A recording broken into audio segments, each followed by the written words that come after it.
Welcome back to my channel tuition here.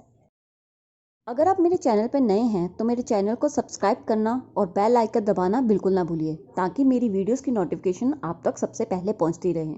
आज की कहानी आंध्र प्रदेश की है जिसका नाम है ईश्वर बड़ा है या इंसान।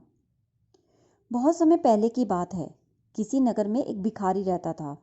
सुबह होते ही वे अपनी भीख मांगने के लिए निकल जाता।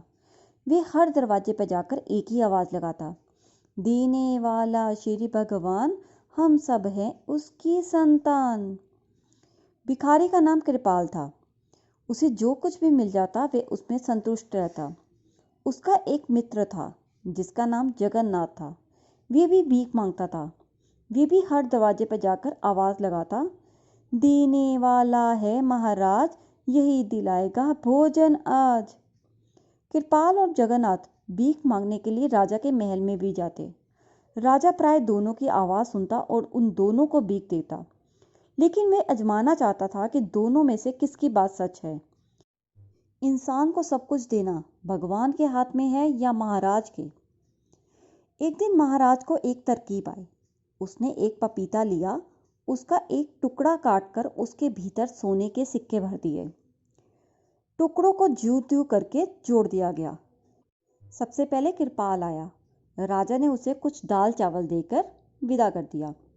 उसके कुछ समय के बाद जगन्नाथ भी भीख मांगने के लिए वहां आया और उसने आवाज़ लगाई, देने वाला है महाराज, वही दिलाएगा भोजन आज। महाराज ने उसकी आवाज़ सुनी। महाराज ने सिक्कों से भरा हुआ पपीता उसके हवाले कर दिया। जगन्नाथ ने वो पपीता 2 आने में एक फल वाले की दुकान पर जाकर बेच दिया। मिले हुए पैसों से उसने भोजन का जुगाड़ कर लिया। थोड़ी देर बाद कृपाल फल वाले की दुकान के आगे से निकला। उसने अपनी मीठी आवाज़ में वही बात दोहराई।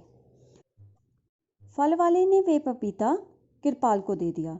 कृपाल उसे दुआएं देता हुआ घर लौट आया।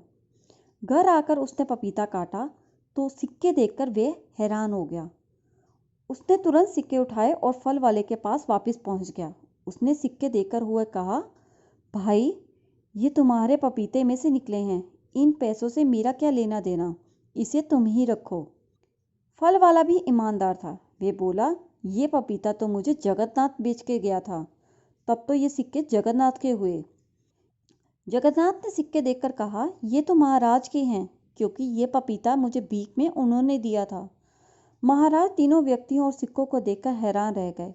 सारी कहानी सुनकर उन्हें विश्वास हो गया कि इंसान को ईश्वर पर ही विश्वास करना चाहिए, वही सबको देने वाला है। राजा ने तीनों को यथा योग्य उपहार देकर विदा कर दिया। तब से कृपाल के साथ साथ जगन्नाथ भी यही आवाज़ लगाता है, देने वाला श्री भगवान, हम सब हैं उसकी संतान। अगर आपको मेरी कहानी अच्छी लगी हो तो प्लीज़ इसे लाइक, शेयर और कमेंट करना ना भूलिए। Thank you.